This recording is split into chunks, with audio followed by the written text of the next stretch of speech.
Stock market क्यों गिरा आज? आरबीआई की पॉलिसी अनाउंस हुई है और उसी का रिएक्शन आज मार्केट ने दिया है, तो उसी को समझने की कोशिश आज हम यहां पे करने वाले हैं। सो आरबीआई के हाइलाइट्स क्या क्या थे? पहली बात तो रेपो रेट उन्होंने कंप्लीटली अनचेंज रखा at 6.5%, which was expected. They have raised the inflation projections for financial year 24, FY24 की अगर हम बात करते, तो पहले के जो प्रोजेक्शंस थे उनके FY24 के लिए वो थे इन्फ्लेशन के, consumer price index inflation, CPI inflation, जो नॉर्मल मतलब आम आदमी पे इंपैक्ट करता है। So that inflation projection earlier was 5.1%, but now they have increased this CPI inflation number projection at 5.4%. So obviously CPI is one inflation RBI is very much worried about, तो उसी पे उन्होंने इस बार फोकस किया है। And reason क्या है उसके पीछे का? ये जो रीसेंट फूड इन्फ्लेशन हमने देखा है, वेजिटेबल इन्फ्लेशन हो, फ्रूट इन्फ्लेशन हो, सीरियल्स की बात हो या फिर पल्सेस की बात हो, तो हर जगह पे ये प्राइसेस ऊपर जाने की वजह से इस क्वार्टर में, ये जो क्वार्टर चल रहा है, Q2 ऑफ FY24, इस क्वार्टर में जो इन्फ्लेशन रहेगा, retail inflation, CPI inflation, that could be around 6.2%। अब ये प्रोजेक्शंस है, ये नंबर्स जब एक्चुअली डिक्लेयर होंगे तो उस पे भी मार्केट निगेटिवली रिएक्ट कर सकता है। ये हमने यहां पे समझना बहुत ज्यादा जरूरी है।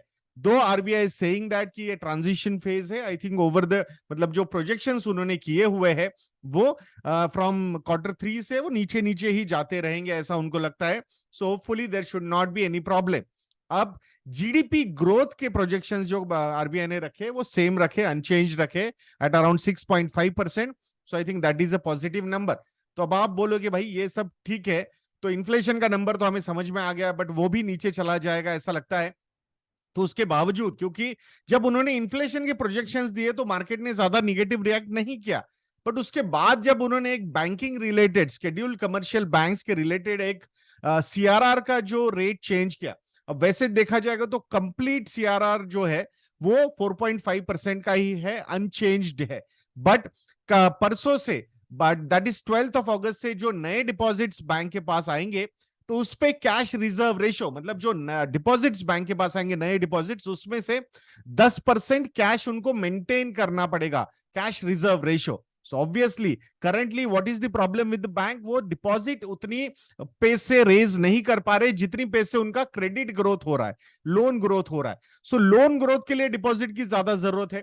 अब ज्यादा जरूरत है, डिपॉजिट्स वो कलेक्ट करने जा रहे हैं, उसमें से अगर आरबीआई बोलता है कि भाई rather instead of 4.5% of CRR, you will have to maintain 10% of CRR on the incremental deposits which you are receiving.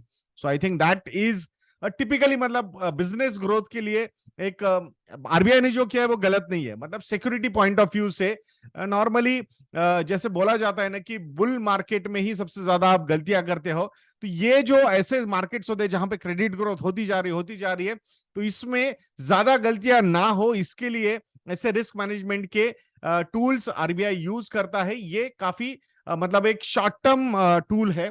उन्होंने बोला है कि इसको जल्द ही हम रिव्यू भी करेंगे, but currently they are feeling that कि just to make banks little more conservative या फिर लिटिल लेस एग्रेसिव, तो उन्होंने ये स्टेप लिया है ऐसा लगता है। बट मार्केट को ऐसे स्टेप्स अच्छे नहीं लगते हैं, इमीडिएटली मार्केट उस पर निगेटिवली रिएक्ट करता है। ओवर द लॉन्गर होराइजन मुझे ऐसा लगता है the most important job of a bank is to manage the risk and then grow. So risk management ये first priority होनी चाहिए। तो उस केस में RBI is trying to maintain those rules and regulations. So I think this is a welcome step for depositors.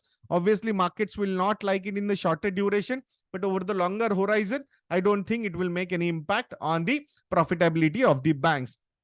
So long-term investors, I think red is a color of opportunities. तो ये याद हमेशा रखिएगा। RBI जो कर रहा है, we are so fortunate that we have regulators like RBI and SEBI which are protecting depositors and shareholders or investors respectively. I think that's the best part of our institutions. So आशा करता हूं कि ये छोटा सा वीडियो आपको अच्छा लगा होगा, और अगर आप लोगों को लगता है कि हम अच्छा काम करते हैं तो investindia.in को विजिट करके हमारे रेडीमेड मॉडल पोर्टफोलियोज को सब्सक्राइब करना बिल्कुल मत भूलिएगा। If you need any help in portfolio management, investment advisory और investment execution, you can contact our relationship cell. Our contact details are available on our website investindia.in. We'll be more than happy to help you on that front also. तो जरूर हमें contact कीजिएगा दोस्तों। And monsoon promo code is active, get 55% discounts on our research products. तो ऐसे videos के लिए channel पे बने रहिए, वीडियो को लाइक करना, शेयर करना और चैनल को सब्सक्राइब करना बिल्कुल मत भूलना। नेक्स्ट वीडियो में मिलते हैं। जय हिंद।